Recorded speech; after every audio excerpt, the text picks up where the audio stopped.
G'day, just letting you know I'm currently watching Sky Racing on the Sportsbet app live from this hairdresser. You beauty! Thanks, babe. Watch Aussie racing anywhere with Sportsbet. Conditions apply and gamble responsibly. 1-800-858-858. Continental Tires, AFL Trade Radio. Stephen Silvani, Matty Rendell, Damien Barrett with you on the late trade for Continental Tires, AFL Trade Radio. When you need tyres, ask for Continental. Continental-tires.com.au. A lot going on behind the scenes at the Geelong Footy Club, guys. Stephen Hocking about to come in as Chief Executive Officer already. 3 key Geelong famous names, two famous Geelong names and another crucial Geelong operator has left the club from the assistant coaching ranks. Matty Knight, some weeks ago, said he was leaving to go to West Coast as an assistant under Adam Simpson. Corey Enright had spent his whole career in the AFL system as a player and an assistant coach at the Cats. Will find himself at St Kilda next year. And Matty Scarlett, at this stage, has just disappeared off the coaching ranks there at the Cats. And according to the release that was attached to that announcement, won't be doing anything in footy. Having said all that, there's a lot of interest in Matty Scarlett. GWS, I believe, is keen to see what he wants to do in that space, as is the Carlton Football Club, who obviously has a new coach in Michael Voss. Michael Voss wanting another Geelong person to come across to join him, a former teammate of his in Nigel Lappin. Nigel Lappin expected now to stay at the Cats in their coaching ranks, but he's an intriguing character, Matty Scarlett. He's always been very private. He doesn't like forecasting what it is he's doing, and that's been the case in the last couple of weeks. He's not returning calls. I can vouch for that myself, but it doesn't mean the interest isn't there, and it doesn't mean that people are getting messages through to him. I'd be staggered if he's not aware of a GWS interest, and more pertinently, given there's a Victorian element to this club, the Carlton one with a new fresh start under Michael Voss. They're similar competitive animals, those two, when it comes to that sporting context, and I could see Matty Scarlett fitting in very nicely into Michael Voss's coaching ranks there at the Blues. Officially, though, just before I get you guys to tell us what you think about him and where the Cats are, he's taking some time away from football after being at the Cats from 2016 and prior to that a couple of years under Brendan McCartney at the Bulldogs. He's a different cat, isn't he? Yeah. Excuse the pun. But even back at his playing days, he was a funny player. I still love watching him. But I remember when I was at Port Adelaide and we were playing down at Cardinia Park there, and he would have been 21, 22 maybe. He's pretty young. I remember he got into altercation with a few players and he really got his back up and he challenged them all for a fight after the game. At the back, he said, "I'll be waiting for out the back. Your train troops, I want to fight you all." The boys were telling me afterwards. I couldn't stop laughing. And I thought, he says that these days. And then he took one for the entire competition when he clocked Hayden Ballantyne, didn't he? He just felt, this has to be done on behalf of the entire league. Yeah. You may have to do with him. He's gold. He played He's the way a you treasure. did, Sauce. I mean, he scrapped. You were referring before. These special talents have that talent, but they have the desire to just do things others aren't prepared to do, and he was one of those. He was a great player, great player. Look, obviously he's a great coach as well. I think he's very good at what he does. You always see the Geelong defence, they compete well.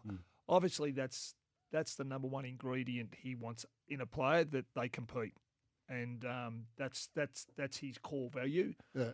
Because that's what he was. He was a real competitor. So if he got to a GWS or a Carlton, it'd be a great get for that football club. I actually remember going down to his house with Dave Matthews and I think it was Gubby Allen. And we tried to get him out of retirement, he and Joel Corey, I think it was at the time, to get them up to the Giants to play for a year and sort of, did you? And actually do some coaching as well. So was this the year after he had announced his retirement? I think it was. It was either 12 months after. Let's have a look. So retired in 2012. You'd had that was your first year in the system. So maybe going into your second season, GWS, second or third season. Yep. So we remember bringing them up with Dave Matthews had brought them both up to the Giants to have a look. So you got him around. up? Yeah, we got him up to have a look, and but obviously, they were both Geelong boys at the time. Did you felt you got close at one stage? Or? Yeah, I think there was some interest. I think both of them at the time was the Giants had a young list, so it was more so about the development. And we did the same thing, obviously, if you remember in the bill that we brought Dean Brogham in, we brought Chad Corns in, there was Luke Power. McDonald from James McDonald. So we did bring some older players into the club to help develop that elite talent. So, but getting back to Matty, I think he'd be a real coup for any football club. I hope he keeps coaching because I think he's really good at what he does. Sometimes it is good to step away from the club that you pretty much served, and which is what Enright is doing. Yeah, which he did do. Obviously, he went to the Bulldogs there. I think was it part-time or full-time at the time. I'm not too sure. But just to get another view, even if it's for 12, 24 months, to have a look at how another club, because you're basically collecting a little bit of IP, but at the same time, helping develop these other players at other clubs, which is, I think that the short time I had in coaching at St Kilda was the best thing out of coaching was actually improving players. And the guns are the guns, but the ones that have to really work, that's where you get your biggest satisfaction when you know they're not superstars, but you've got them to become really good AFL players. So, he's left. The Cats, there's a bit going on behind the scenes with the Cats. Chris Scott is contracted for 2022. Deep down, I still feel that will be the case, that he will be the coach of the footy club. But there's enough people that I do speak to at other clubs and other people in footy who do feel there's a bit going on in that space, because with Steve Hocking coming in, he's not one to muck around with decisions. He I would imagine, will want to know what Chris thinks he wants to do beyond next year at this stage. And as such, while the deal is in place, and again, I just want to repeat that, I feel he still will be there. I'm just not as convinced of that being the case as I was about a month ago. But the conversations that are being had would have to be beyond just next season, wouldn't they, when it comes to Steve Hocking coming in after 22 years of Brian Cook being in charge of that club and him wanting to do his own things his own way. And if anyone who knows Steve Hocking knows that that's exactly how he'll be doing things, his way. Do you feel Chris Scott will this be his last year at... I honestly can't get a read on it, Sauce. Yeah. I was absolutely 100% convinced a month ago, even before they lost the prelim final, that there was no issue and no talk around next year with him. But there clearly is talk around it. Now, how substantial that talk is, but it's certainly coming from people who know footy and know situations and are prepared to say there's an element of doubt, even as we speak now, about to tick into October. Their best and fairest is tonight. I'd imagine he will speak in some form, and he might shoot everything out of the park, but it doesn't mean there's been a fair bit going on. Well, there has been a fair bit going on behind the scenes already. Is this similar to the Alistair Clarkson situation? I don't see it that way. I don't see it a personality-driven thing as much as that one was. I mean, that ultimately was Jeff and Alistair. There are other dynamics as part of that, but no, I don't see that being the case. I just think they're both very strong men, as you know, as you well know. But no, I think they're prepared to be on the same page, provided both minds eventually get, to some meeting point on where they are at. I think he'll coach next year. It's too late to do anything now. I think it's never too late. Remember, Luke Beveridge didn't start until about the draft, even after the draft of 2014. They took on ages to. They beat McCartney. Yeah, the McCartney thing. Griffin was really late. Griffin walked out. Higgins walked out. They then sacked McCartney, and then they just took their time. So it's never too late. Don't be surprised if he does that next year. Has one more crack at it. There'll obviously be some retirements at the end of next year, you would think. Maybe not their big players, not Dangerfield, but maybe Selwood. Cameron still. Hawkins, well, if he has an average year, maybe him, but, he's probably got two. Already a few gone now. Smith and Higgins in their last year.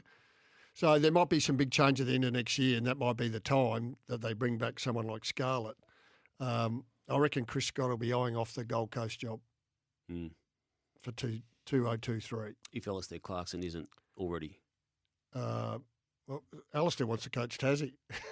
So he says. Where's Tassie coming in? No, well he'll have some suitors. I don't know who's out next year coaching wise. Well, Stewie Jew is. I mean that's just a statement of fact. Stewie's the obvious one. So, but if they have a good year, They keep him on, but I got a feeling that he might do his year and then eye off the Gold. You know, he spent a fair whack of all of his footy career up there, didn't he? Yeah. Not on the Gold Coast, but in Brisbane. Yep.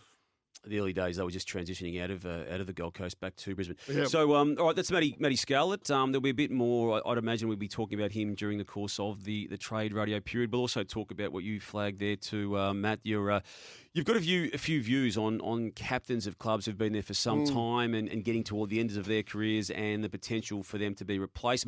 Joel Selwood being one of those players. So we'll have that chat in isolation at some time of our time together over the next 2 weeks on this late trade. Let's go to a break. We've still got a few calls on the line from that previous time we opened up that line, so we'll get to you on the other side of it. For those who want to join them, 1300 23 55 48. That's the Kogan Mobile open line. Make the call and switch to Kogan Mobile today. 1300 23 55 48. You're listening to The Late Trade for MEGT, your local apprenticeship experts since 1982. Just letting you know, I'm currently watching Sky Racing on the Sportsbet app live from Square Leg.